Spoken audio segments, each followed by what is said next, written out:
in the heart of the sleepy coastal town of Maris Hollow, where the air always carried the briny temps of the sea, and the cobblestone streets glistened after every rain, like dark veins beneath the skin of the earth. There stood an unassuming building with a red awning and a chalkboard out front that changed daily. Today's special memory soup. Seats still available. This was not a restaurant, not a cafe, but a mysterious cooking class run by a woman known only as Madame Elara, whose age no one could place sometimes. She seemed young with eyes bright as olives other times, ancient, her hands gnarled like driftwood, yet always moving with the grace of someone who had spent a lifetime folding secrets into dew. The class was by invitation only, whispered about in hushed tones at the fish market and the library, where lonely widows and grieving sons would suddenly vanish for an evening and return with tears in their eyes, clutching a small jar of something steaming and fragrant, murmuring, "I tasted her again."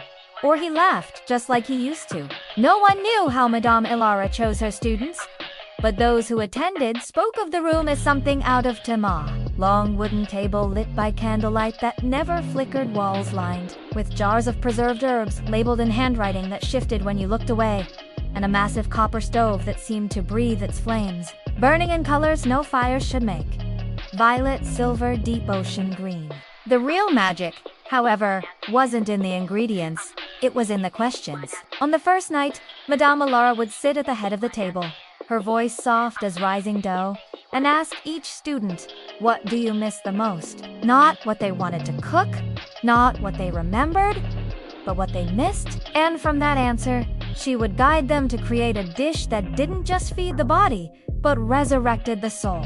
A man who had lost his daughter to the sea made a broth from kelp, sea salt, and the last lullaby she ever sang hummed into the pot as it simmered. A woman whose husband forgot her name due to illness baked a cake using the flour from the first loaf they'd made together, brushing the pan with butter the way he used to, tears falling into the batter. And somehow, impossibly, when they ate, they didn't just recall the past, they reinterred it. The widower felt his wife's hand on his shoulder as he stirred. The grieving sister heard her brother's laugh and the clink of the spoon.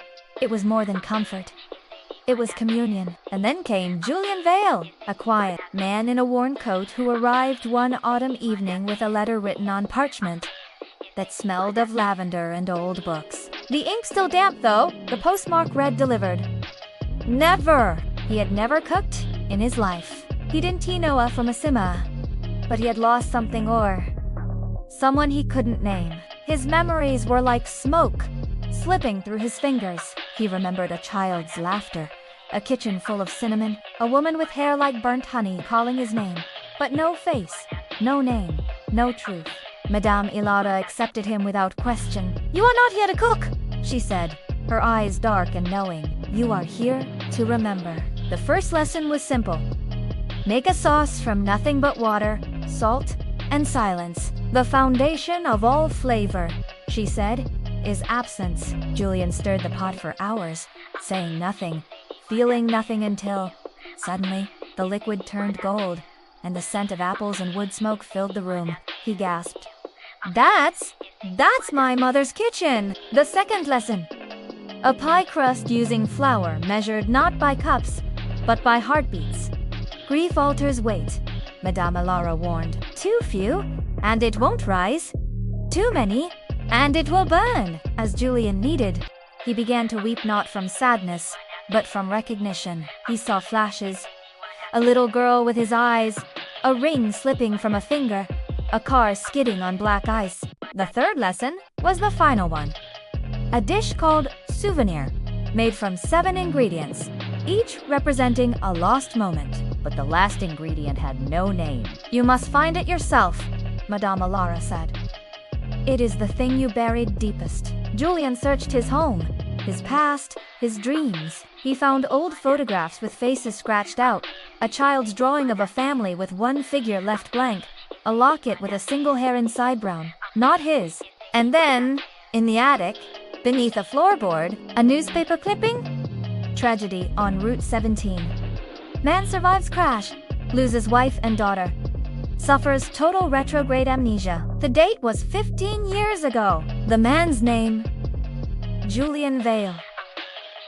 The twist was not that he had forgotten, but that he had never been the father. The real Julian Vale had died in the crash. The man who survived was Daniel Reeve, the children's uncle, who had taken his brother's name, his home, his life, because he couldn't bear the grief of being the one who lived when they didn't. The memories weren't lost, they were stolen from a man who no longer existed. And the cooking class? It wasn't about healing the bereaved. It was a judgment. Madame Elara wasn't a chef. She was a keeper of identities, a guardian who lured those who had usurped lives into her kitchen, where the act of cooking forced the truth to rise like steam. The final ingredient for souvenir was not an herb, not a spice, but a confession, spoken into the dish before it was served. As Julian know? Daniel stewed over the pot. Tears streaming, he whispered. I wasn't supposed to survive. I took his name. His life. I pretended to be him so I wouldn't have to be alone.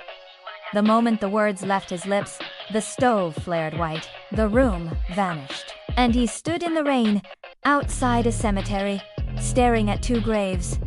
Eleanor Vale, beloved wife. Clara Vale, our bright star. And beside them, a fresh mound of earth with no name. Madame Elara appeared beside him, holding a single plate with a slice of pie. Now you may eat, she said, and remember who you are. He took a bite, and for the first time, he tasted not someone else's life, but his own sorrow, his own love, his own truth. He didn't return to the house on Willow Lane. He sold it, donated the money to a center for amnesia patients, and moved to a small cottage by the sea, where he began writing letters to the wind, signing them not with a stolen name, but with his own. And though law closed its doors the next day, vanishing as if it had never been. Some say that on foggy evenings, if you stand near the old stove in the abandoned building, you can still smell cinnamon, hear a soft hum, and feel, just for a moment, the unbearable, beautiful weight of a memory finally set free. Because the most dangerous ingredient in any recipe is not poison. But in Ireland, the only dish worth serving is the one that makes you face what you've spent a lifetime hiding from.